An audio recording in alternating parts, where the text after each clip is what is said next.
അത്യുത്തര കേരളത്തിൽ കുട്ടിത്തെയ്യമായ ഓണത്താർ ഗൃഹസന്ദർശനം തുടങ്ങി. മഹാബലിയുടെ സങ്കല്പത്തിലുള്ള ഈ കുട്ടിത്തെയ്യം കാസർഗോഡിന്റെ മാത്രം കാഴ്ചയാണ്.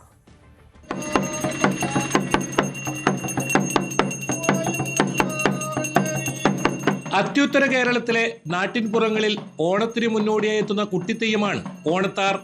മഹാബലിയുടെ സങ്കല്പത്തിലുള്ള ഈ നാട്ടുദൈവം ഓണത്തിന്റെ വരവറിയിച്ച് വീട്ടകങ്ങളിലെത്തുന്നു. കർക്കിടകത്തിലെ കുട്ടിത്തെയ്യങ്ങളായ ആടിയും വേടനും കർക്കിടോത്തിയുമൊക്കെ അരങ്ങൊഴിഞ്ഞതിന് പിന്നാലെയാണ് ഓണത്താറിന്റെ ദേശസഞ്ചാരം. മാവേലി പാട്ടും പാടിയാണ് ഓണത്താറിന്റെ വരവ്. വീട്ടുമുറ്റങ്ങളിലെത്തുന്ന ഓണത്താർ ഒറ്റച്ചണ്ടിയുടെ താളത്തിൽ ആടി തിമർക്കും.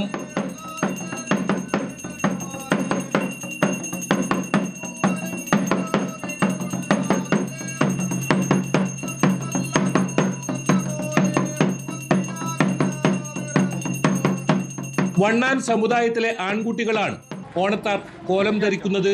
ഓട്ടുമണിയും കിലുക്കി ഓണവില്ലിന്റെയും ഒറ്റച്ചണ്ടയുടെയും താളത്തിലാണ് ഓണത്താറിന്റെ വരവ്.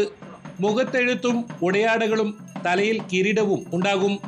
വീട്ടുമുറ്റങ്ങളിലെ പൂക്കളത്തിനു ചുറ്റും ഓണത്താർ നൃത്തം വയ്ക്കും. ആട്ടത്തിന് പാട്ടിന്റെ അകമ്പടിയും ഉണ്ടാകും.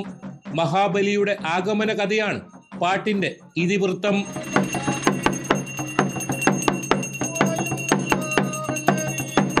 കർക്കിടക മാസത്തിൽ പണ്ട് വെറുതെ മാസം എന്നാണ് പറയുന്നത്. അപ്പോൾ ആടിയും വേടനും വന്നിട്ട് അതിൻ്റെ നമ്മളെ ഈ ജ്യേഷ്ഠകളെല്ലാം പുറത്തേക്ക് തള്ളിക്കളയും. അപ്പോൾ ഗുരുസിയാക്കിയിട്ട് അവർ മറച്ചു കഴിഞ്ഞാൽ പൊന്നിൻ ചിങ്ങത്തിൽ വരുന്ന ഓണം നല്ല ഐശ്വര്യം കൊണ്ട് വരുന്നതിൻ്റെ സങ്കല്പത്തിൽ മാവേലിയൊപ്പരം ശ്രീകൃഷ്ണൻ്റെ ഒരു ഐതിഹ്യമായിട്ടാണ് ഈ വരുന്നത് വീടുകൾ.